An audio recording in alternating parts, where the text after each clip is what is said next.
Star Trek, the original series. You all know the theme tune, or you should if you are actually a fan of Star Trek, because why else would you be watching this video? These are box sets for seasons 1, 2 and 3. Notice what they've done with the boxes themselves. They've gave it a sort of somewhat tricorder case kind of feel to it.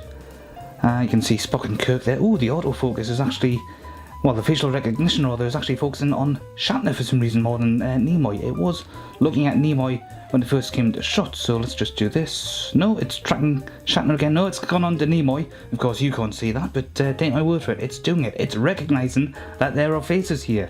What if I do that? Does it recognise Shatner that way? No, it doesn't. Right. Anyhow, what it's done, it's gave it a sort of tricorder type box kind of feel, and it's gave it the uniform colours of each major division: Command, Science and Medical, Engineering, and Death Duty. Security. I'll just put season 3 back where it belongs. Forgotten about.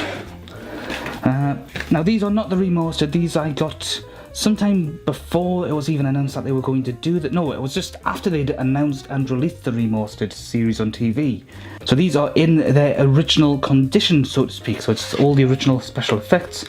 You got this little plastic box, and of course this cardboard sleeve. I'm just mesmerised by the ring of light.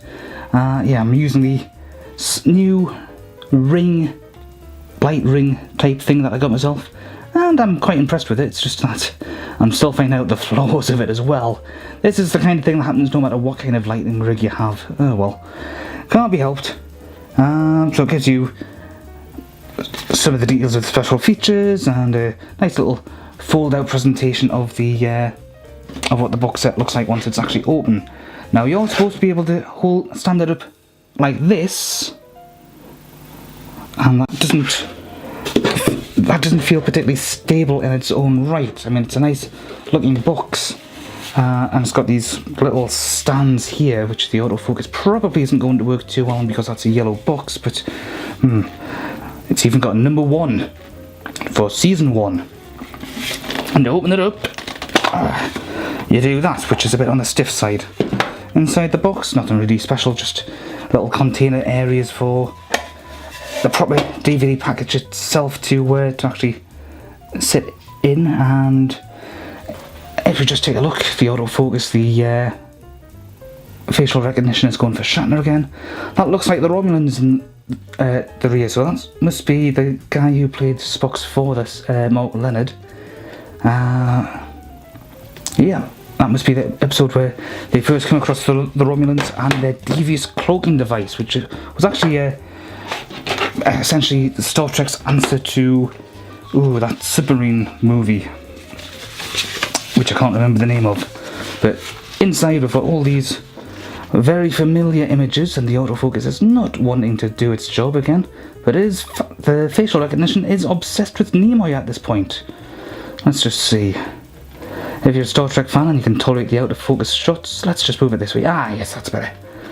If you're a Star Trek fan and you can tolerate the somewhat out-of-focus shots, its facial recognition is going crazy for Takai at the moment. Oh my. Then you might recognise some of these scenes, not just from the episodes themselves, but I think in various parts of the credits as well. Gone! Gone! Yeah. So, yeah, it's... Oh, I've just knocked the box over. Oh well, see, it's fallen over. My carelessness. And then there's a special feature on the changing face of the Romulans. So we've got the Mark Leonard original pre-Sarek Romulan. I forget the name of the alien race I'm talking about while I'm in the middle of talking about them. Then we've got various next-gen and whatnot Romulans, which all include that forehead ridge that they decided to give them for some reason. And of course, there we have the original Romulan bird of prey. Was that it? Yeah. Then the warbird in the middle. Then that thing from Star Trek Nemesis. You know, I still haven't actually seen Nemesis. But for all intents and purposes, I don't think I ever will.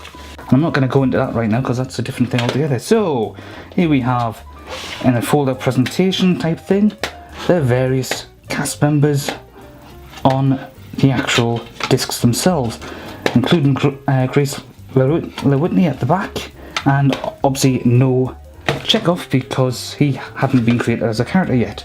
And it's the same thing for each of these. There's different features in each of them. I'm not sure if these versions are even still available to buy. You might have to go on eBay to get them, but you know, in some regards, they are a nice thing to put on presentation. You know, they make a nice viable presentational stand in that regard. The problem that I have is that if you take them out of this box that they're in, this little cardboard stand type thing, they're not that stable. Okay, just a gentle nudge. See how it tippers like that? That's just a gentle nudge. Any more than that and it would go over.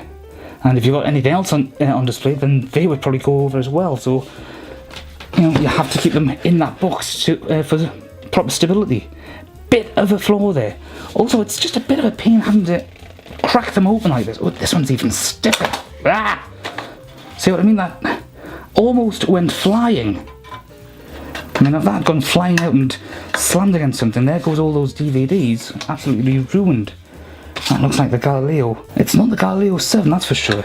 Because that was Spock, McCoy, Scotty, a whole load of expendables. But never mind. Oh yes, if I remember rightly, one of the characters in that episode went on to play one of the characters in Land of the Giants. Can't remember his name either in the Galileo 7 or in Land of the Giants, but I can say he was the black guy. Yeah, I'll put his name down along here. As a presentation back, they've gone to quite a bit of detail here. I mean, if you look at these little symbols here, that's the actual division logos as well, because each of the insignia badges wasn't just unique to each starship at that point, they also had different designs for each department. So a ship would have an entirely different badge in general, but it would always have a science officer wearing a badge with that symbol there.